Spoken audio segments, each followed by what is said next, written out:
Hi, I'm Ronnie. In this video, I will show you how I made the Pic-o-Pocket. It is a keychain retro console. It's really small and it is based on the gaming console by Fanis. He developed the casing and wrote the games, and I wanted it to have some sound, so I asked him for files, and I included a space for a small speaker so that the games could have sound. I also wrote a custom operating platform to run the games and have a few other features that was not included in the original. So I can turn it on and you can see how it works. It has a small OLED screen and 4 buttons, and you can scroll through various things. I will talk a bit more about the features later, but the complete size is around 5.5 centimeters by 4 centimeters, and it's only 2 centimeters thick. There's of course also a charging port, and it's a mini USB charging port. It has a small metal ring that you can attach to a keychain.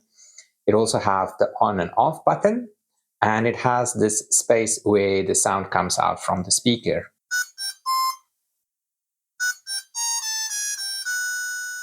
I will quickly talk about the major components that is included into this build. You have, of course, a Raspberry Pi Pico. This one, of course, with Wi-Fi. It's a Pico 2 with Wi-Fi, a small OLED screen, 4 buttons, and a mini slide button, a battery, a LiPo battery, and a small charging unit. That was the original design by Fanis.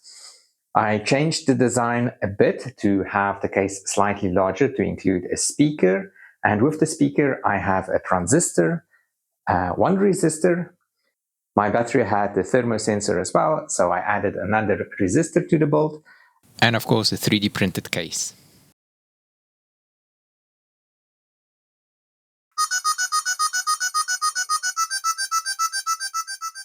To start assembling this and soldering everything together is a bit of a task. The first step is to assemble the battery and the charging unit, and this is done by just soldering the battery to the charging unit. This is exactly the same as in the original plans, so there's no difference from that. The next thing we will do is assemble the buttons. This is a really simple thing. So it's just 4 buttons that needs to be assembled, and we will solder the ground together first for all of them before we solder any other wires. And then the next bit after that is just to assemble the screen and solder that to the correct wires. So we'll start with these small bits before we move on to the more complicated assembly. A quick test to see if the soldering worked, and console itself seemed to work just fine.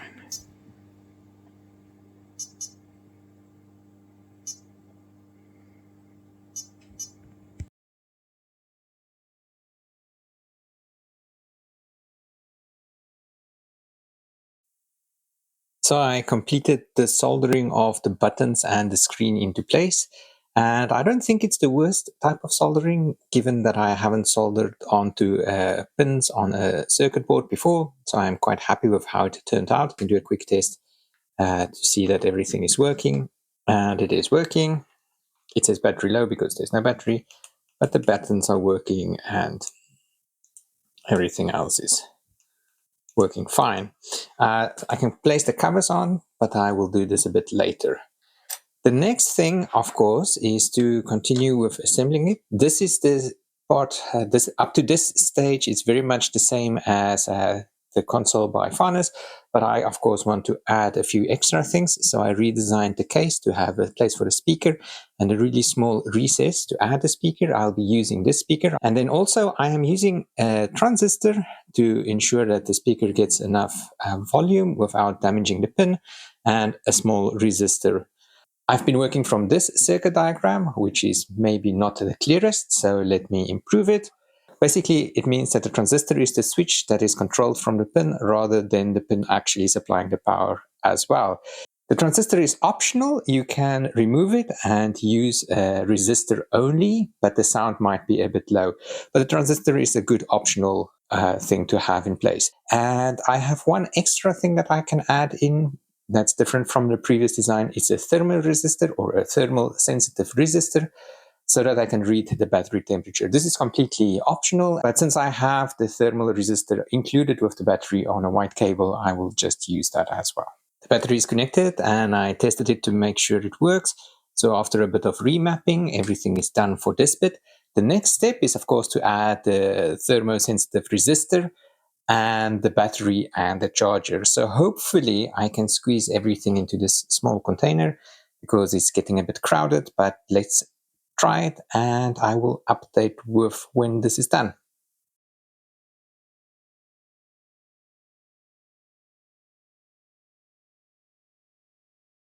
It seems that I got everything inside, and now only for the last two things that needs to be done.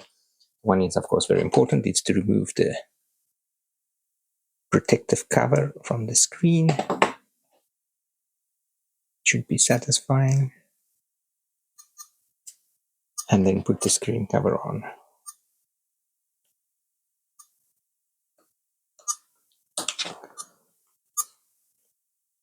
Nice. And then the button cover.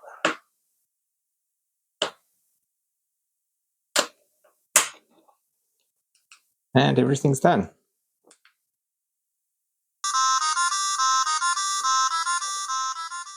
Let's start with the status. In the status menu, you can see the battery level. It gives you the voltage and the percentage battery that's left. As soon as you plug in a cable to charge it, it will say charging. The CPU just says how fast the CPU on the Pico is running. The amount of memory gives you the free, the total, and the used memory. The whole operating system with the 13 games and all the music uses only 52 kilobytes. So it's a very small operating system. The temperature gives the temperature of the Pico and the battery. A quick note on the temperature of the battery. If your battery has a thermistor, you can connect it to one of the pins on the Pico. I will have the circuit diagram in the build instructions.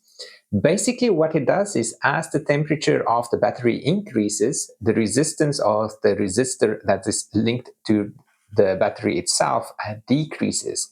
So when connected to the pin, it reads the difference between the resistor in the battery and the resistor that you've connected to the pin, and you can calculate the temperature of the battery. Continuing, it shows the uptime. It's now been up for 3 minutes. The settings menu is quite important. It gives you the setting to increase or decrease volume. And this setting is persistent if you turn it off and on. There's a file that saves your settings. This includes volume and all the other settings. The timeout is just a timeout for how long it takes before the screensaver starts. And then there's another timeout counter after the screensaver starts before it goes into a deep sleep. So when it goes into sleep, it turns off the Wi-Fi and it goes into a mode that uses less battery. The temperature guard is interesting. So I have the temperature guard measured on the Pico itself. So if you do not have a thermistor on your Pico or on your battery, you can still use the temperature guard. It runs on the Pico's temperature sensor itself.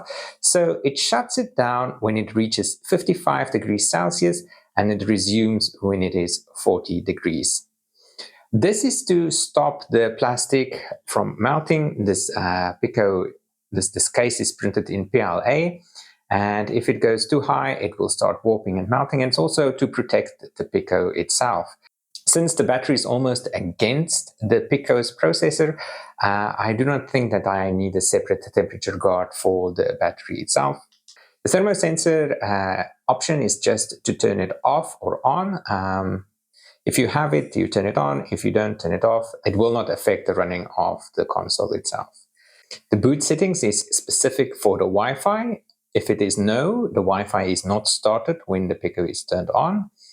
If it is sync only, it turns it on only briefly to sync the clock and then it turns off. This is basically to save battery. And if Wi-Fi is on, it starts, it syncs the clock and it remains on until the user turns it off. The about file is just an about file, and the factory reset removes all the high scores and it sets all the settings to the default settings as you get it when starting it up. The Wi-Fi feature on the Pic-o-Pocket only works if you have a Pico that has Wi-Fi modules and Bluetooth modules on the Pico itself. If you do not have, it will still work, of course, but you will not be able to access any of the things that is included with the Wi-Fi settings. This first setting is just telling you if it's on or off. The second one tells you which networks are available. This option scans the networks, and then if you want to connect, you just click connect, and it will use a saved password. If it's the first time that you use it, you will have to enter the password, and then when it is saved, you can just connect using the password that is included. Once connected, you are able to use the features, and this would include the weather, and you can refresh the weather for your city. To change the city is quite easily. You start off with no city, but to change or add the city, you just enter it. This is the same way the passwords are entered. It is a bit cumbersome, but you don't have a keyboard, so this is the way to add the city name, or in the password's case, the password, but you have a full set of characters that you can use. And then you press OK. It will add, it will look for the city. If it is found, it says it's found. And then when refreshing, it will fetch the data for your city. The clock works only if you have Wi-Fi. The timer still works without Wi-Fi options, and the stopwatch as well. But if you have a clock, you need to sync it. It tells you the UCT offset, so I'm in +2, so that's why it's set there. And it is also, of course, saved in the file, so every time it will be +2. It syncs the clock, and this is the accurate time, which it is now. So if you look at the clock, it's just a simple clock that tells you the time and the date. You also have an analog option, and then you have an alarm. The alarm will go off at 7 o'clock if the clock has been synced and it is on. Timer works very much the same. Other features is just a normal stopwatch. It starts and stops the stopwatch, and you can clear it.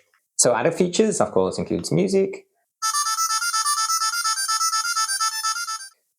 To stop the burn-in, I have written a few screensavers. The screensavers are really quite simple.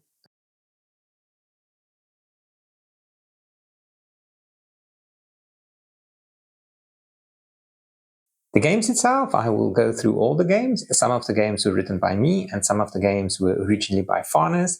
The games from Fanis has been adapted to some extent to make them work on the Pic-o-Pocket. A note on the games, you can escape all the games by pressing the down button.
The games have, however, been heavily edited to include sound and to have a few extra features to work on the platform. So you'll have to use this platform to run the games. If you don't want to do it, it's fine. You can run the games by Fanis without any problems using his build. His build is perfect. It's a really nice beginner-friendly build. But if you want a few more extra features, I can recommend trying out the Pic-o-Pocket. The Pic-o-Pocket build is of course freely available. You can download the STL files to print your own. If you want the step files, feel free to contact me if you want to edit the case, or Fanis. He's very gracious and will probably give it to you as well. The code is open source, so you're allowed to edit it. And everything is available in the link below, and the build instructions and the circuit diagrams. I do recommend looking at the original build tutorial. It is very well written and it helped me build the whole thing. But I also include some extra details on how to add the speaker and how to solder the thermosensor in place. Other than that, I am quite happy with the build. If you want to see me build more small microcontroller type things, please subscribe, and please feel free to support me on Patreon to allow me to do more of these things in the future. Thanks for watching.